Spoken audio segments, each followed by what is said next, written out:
Hey, what's going on, everybody? Andrew here, back for our build review show. It is Thursday, September 19th of 2024, and this is the show where I bring users' builds up live on stream and give them personalized feedback and advice about things that I think they can do differently to help improve their post-contest sim ROIs and ultimately build stronger lineups. So should be a fun one today. We have a couple people signed up. If anybody tuning in likes this content and wants to get added to a future show for the queue, all you got to do is drop your DK username in the office hours channel in our Discord server, and I can get you signed up. But with that said, let's get our first person up on the screen here.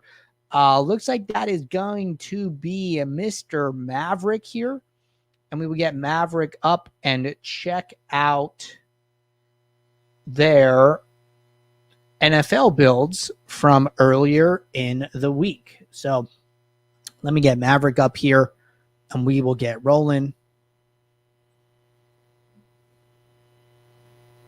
But we do have two people signed up today, so should have a good amount of stuff to talk about ahead of Thursday night football tonight.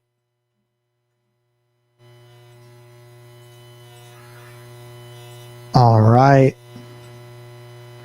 Just about there.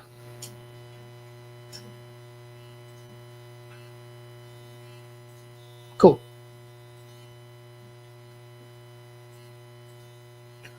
All right, let's get SaberSim pulled up.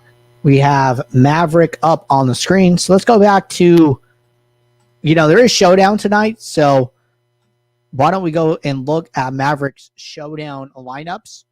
That way we can help them to build some good lineups for tonight. Let's go over the contest tab. Start here first, as always. I think this is good contest selection, right? Playing the dime time, only putting 5 entries into the quarter jukebox. I think that's totally fine, right? Always okay to enter less than the maximum into any contest that you play.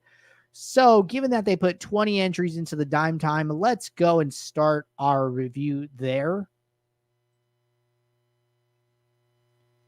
And let's wait for this contest data to load. Jump over to users. So Brad here is our guy. Entries 20, sim ROI. All right. So, and then let's also set a filter to get rid of people who entered trains less than or equal to 145. Looks good. All right. So highest sim ROI is achievable in this contest, like 25 to 35% range.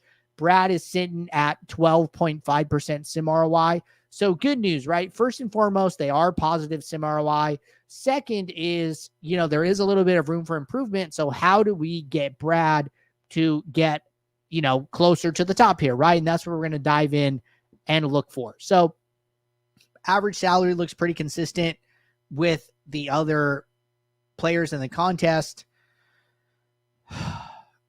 Dupes look okay. But the biggest thing I'm noticing is that we talk about this like dupe sim average score kind of like ratio almost, where it's like, okay, if we go and find somebody with a similar dupes as Brad, right? Maybe this sick Bick right here, 54 average dupes, right? Compared to Brad's 58 average dupes. But their sim average score is like 96, a little over that. And Brad's is like 94.5, right? And then we see somebody else, 64 average dupe, so a little bit more than Brad. And then 96.25 almost sim average score, right? So it seems like, it's okay to have 58 average dupes, but if you're going to have 58 average dupes, you need to play lineups with a sim average score a little bit higher. And then if we go and find somebody with a similar sim average score, which we don't really see anybody toward the top here around that range, unfortunately. But effectively what I'm like basically looking for is somebody who played the same sim average score, but their dupes are lower, right? And maybe Hovey Carter is like a good example here. 94.7 sim average score, 44 average dupes, 22% sim ROI. So this person had about like 14 less average dupes. And then they came in 10% sim ROI higher, 12% 28% compared to this person's 22%, and then they have a similar sim average score. So always thinking about, the balance that you need to achieve between sim average score, average dupes, and then how that affects your post contest sim ROI here. So all in all, I don't think Brad is that far away from a very strong sim ROI set here, being like very close to the top. So let's go into their build and see what we can do a little bit differently to help achieve this outcome, right? So let's go to build 1. So they are on the standard plans or starter plan. So using single game saber score, which I think is a good sorting metric here. No lineup filters. Building all the lineups together, I think that's fine. 3 min uniques, a little, that's basically half the lineup, right? No filters, no rules, no min or max exposures in the captain. 1 adjustment to limit Bijan to close to ownership, which I think is okay to be opinionated, a couple instances there. Other than that, no changes that I could tell.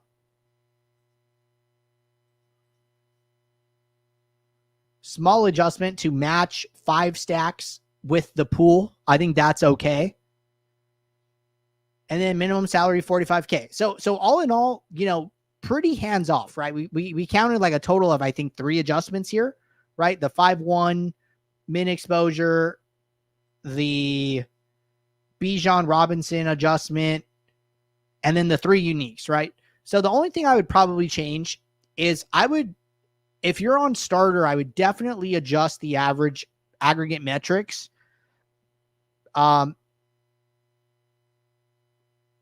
Whether or not you want to leave the defaults is up to you. If you find them useful, great. If you don't, you could, whittle this down. I think the biggest one, in my opinion, especially on starter, is going to be average projection. And then I also like to see average salary for showdowns, just personally. So average projection is going to be huge, right? Because if we go back to 1 min unique, the average projection is almost 97.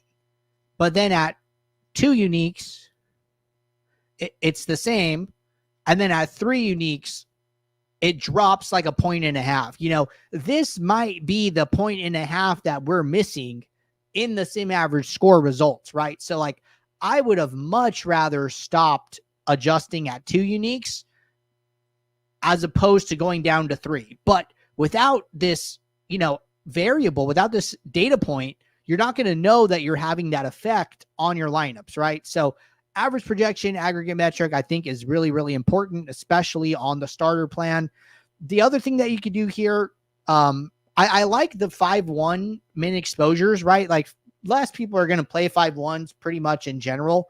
And then especially when, it's not like a 10-point spread or anything like that, right? Like, we're not seeing some super like onslaught or anything like that. So forcing some of those lineups, I think, can be good for uniqueness. Now, the other thing that you can experiment with is geometric mean rule, right? You're going to have to set this up as a rule if you're on the starter, where you're trying to account for dupes up front. If you're coming in at like 58 dupes, 50 dupes, you play some showdown slates, you see it's having an effect, and you're not that far off, right? All you got to do is set a directionally correct geometric mean rule. Maybe you're optimizing for lineups with 40 dupes, with 30 dupes, right? You don't have to go and try to get unique, but you can, shave off some of the highest dupe lineups by setting up this rule up front. So in order to do that, I would follow our tutorial on how to do that, but you can find that in the help section of SaberSim. It'll take you to our support library. Go down to frequently asked questions, type in geometric in the library, and I will drop this article here in the YouTube chat. And then I will also drop it in the Discord to this user directly, just so they can have easy access to it for future use.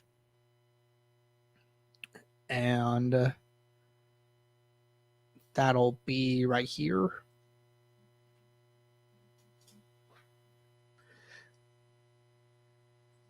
But all in all, those are all the things I really have to say here. So small adjustment with aggregate metrics, probably, stay on 2. I'm not saying always use 2, right? But I'm saying in this instance, 2 was better. So watch those data points and watch how those numbers move to set the right number of min uniques for you. Contest selection looks good. Other than that, your fine-tune adjustments, I'm good with. I don't think you're that far off from being one of the top sim ROIers in that contest. So all in all, good stuff. All right. We have one more person for today. And let me get them up on the screen. This one came in from support, actually. So don't get too many from support. So it's all good. Happy to field them from wherever they come from. And let's see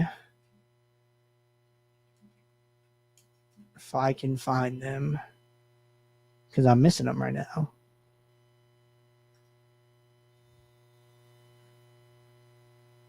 All right, found them. All right, so let's get them up on the screen here. This is going to be Mr. John here. We're going to get John up on the screen, and we will dive into his builds as well, giving him some advice.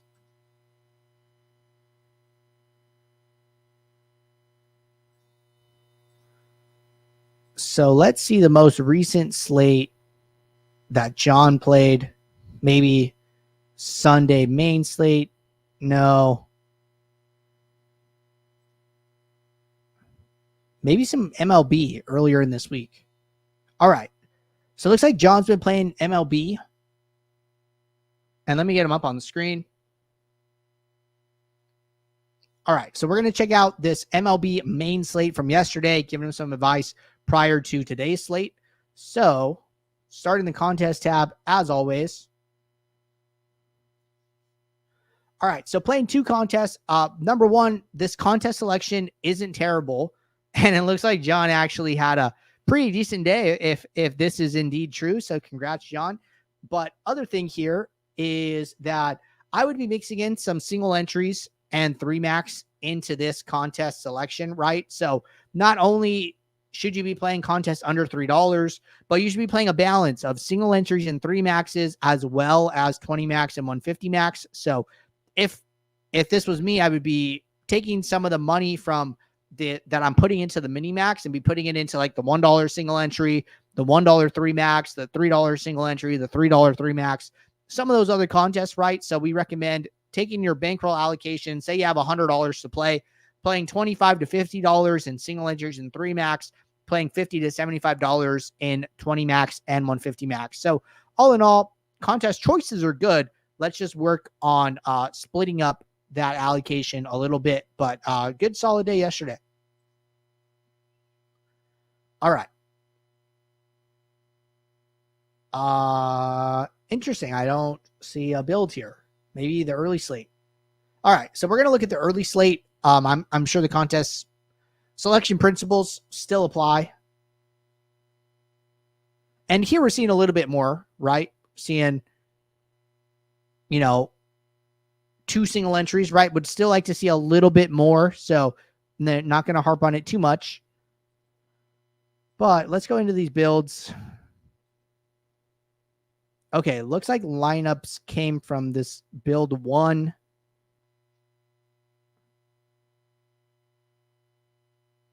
Yeah.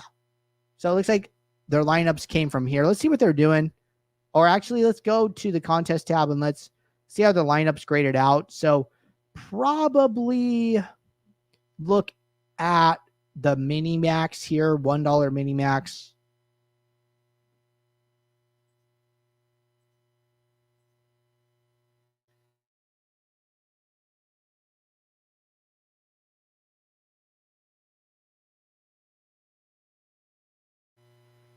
And I'm going to reset these columns to default just because they make a little bit more sense to me.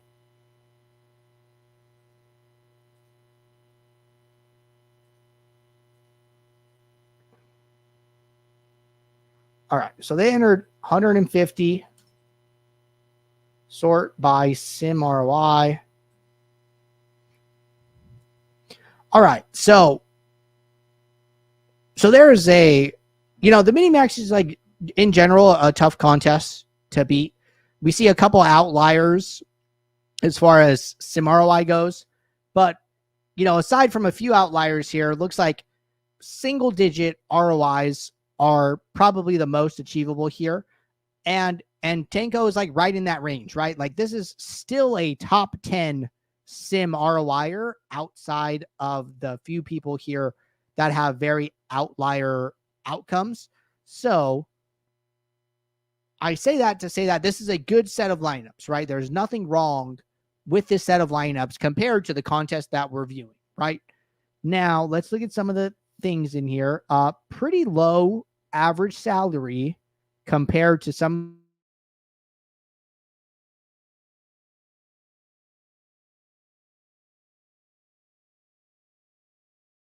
I imagine we're going to see like a lower sim average score here. So scroll over.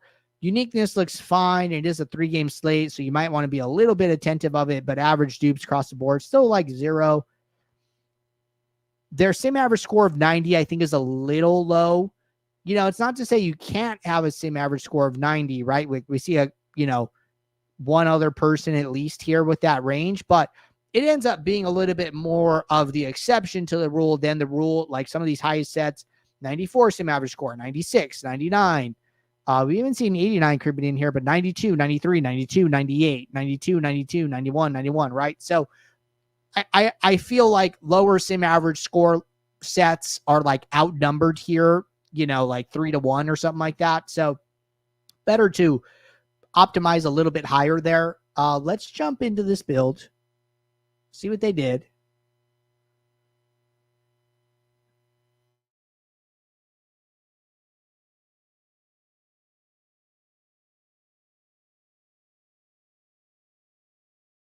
They set their maximum salary here to 48.9. I would really recommend against this. The only real reason to turn max down is to try to avoid duplication, but you can see that like even the highest average dupes was like 1 at the top range. So, I like to think about duplication like this.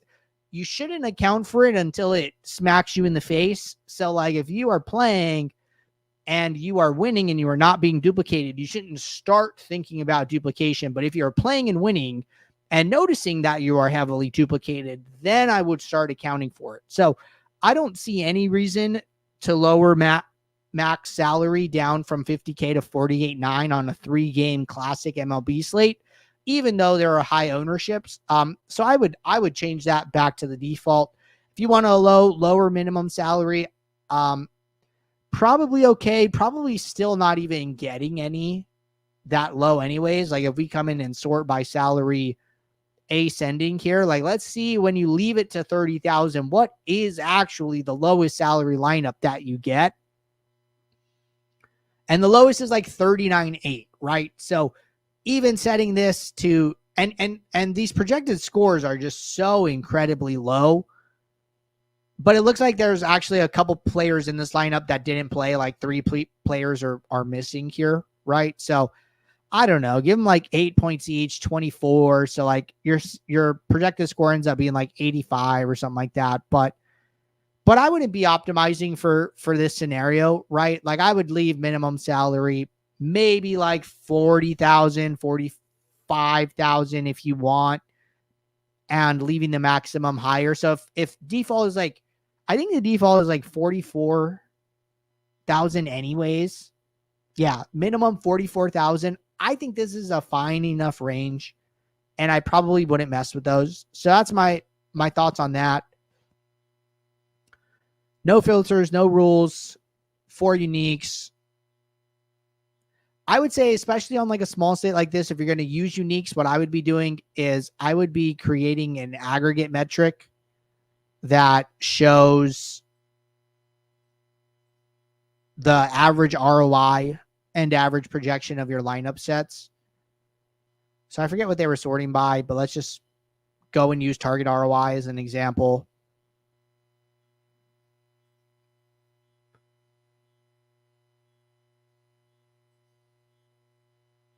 So what I would do is I would come in here and I would say, okay, show me the average contest sim, target contest ROI. Show me the average projected score. I think these are going to be super important. I don't know if you actually care about like max destination ROI, or it seems like median ownership is something that you put in there. But I think these can be really important, right? Because then you could see like, okay, when I'm at 1 min unique,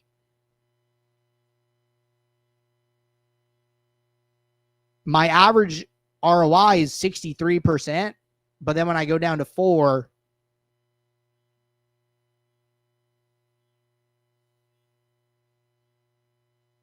my average projection only moved by like half a point, but I lost like half of my ROI, right? Maybe this is too much of an adjustment. Maybe I need to go back to 3 uniques. At 3 uniques, I got 15% back. So maybe I'm okay with that, right? So I would be using these data points to make that decision. Using unique rank, going 1 contest at a time, I think that's fine. Looks like they're sorted. Ordered them by price pool, which works out well.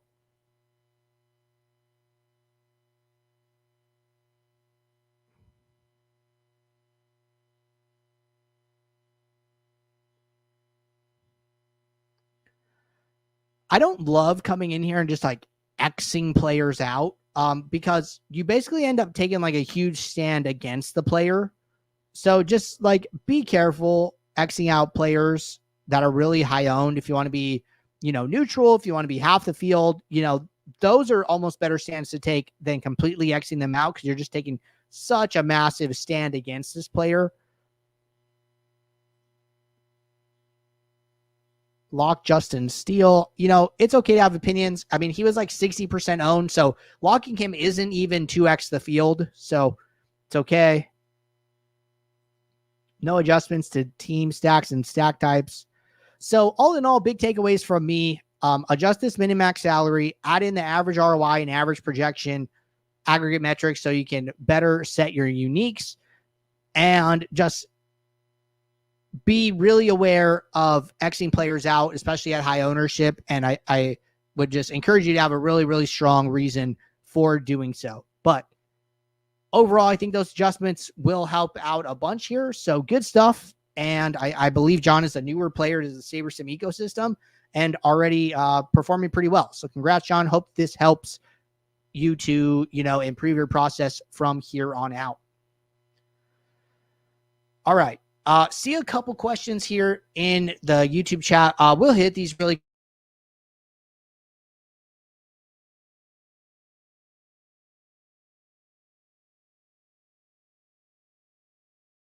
First thing is to make sure that you have a tab open to SaberSim in your browser. I'm sorry, a tab where you're logged into DraftKings on your browser. That's going to be the first thing. Second thing is going to make sure you have reserved entries into your contest. We do have a tutorial on how to do that in the new SaberSim, so I'm going to drop that right here. It's like a end-to-end tutorial. It's called How to Enter Your DraftKings lineups. I accidentally put the FanDuel one here, so let me drop the DK one in the YouTube chat.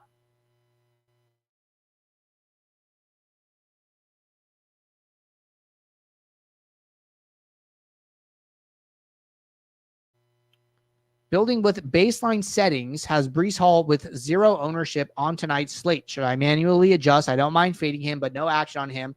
Seems crazy from the sim. I would say that, if adjusting him feels like the right thing to do, I would do it.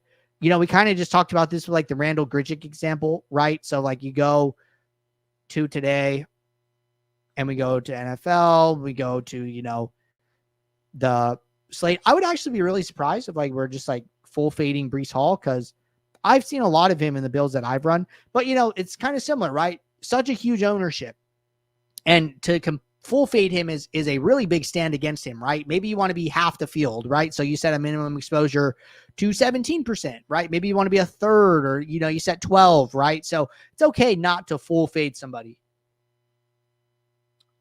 Last question: what is the best min to set needed to get different? I don't think you need to do too much, in regards to that. I think that, if you want to mess with like minimax salary to try and get unique on a showdown slate, you definitely can. We've seen people on the Builder Review show like, hey, I'm going to play, 48,500 max. I'm going to, set minimum down to 0, right? People do all kinds of different things to get different. So some people come and it's like, hey, I'm just not going to play max salary lineups. So I'm going to play 49,900 at the most, right? So there's a couple different ways to go about it. I leave it at the max. This is like a player specific thing, and it's kind of up to you to make that decision. But if you want to get different, test it out. All right. Logan said it was when I sorted by ROI to be exact, and it was maybe 10% exposure total between flex and captain, but still seemed low. So if it seems low to you, I would adjust the minimum exposures and to, reflect a number that better feels set for you, right? If you just want to match, you're like, hey, I don't want Breece Hall to beat me. I'd rather get leverage somewhere else. Maybe you match ownership in the captain and the flex and let it go from there. So that is okay to add in your own opinions, right? That's why we build you a big pool of lineups to give you some optionality to allow you to make some adjustments and find a set of lineups that are comfortable with you. But all right. Appreciate you guys tuning in. I will be right back here tomorrow, 4 p.m. Eastern for office hours, 5 p.m. Eastern for the Build Review show. If anybody wants me to review their, showdown build from tonight on tomorrow's show, drop your DK username in the office hours channel in our Discord server. And until tomorrow, take care. Good luck. Thanks. Bye.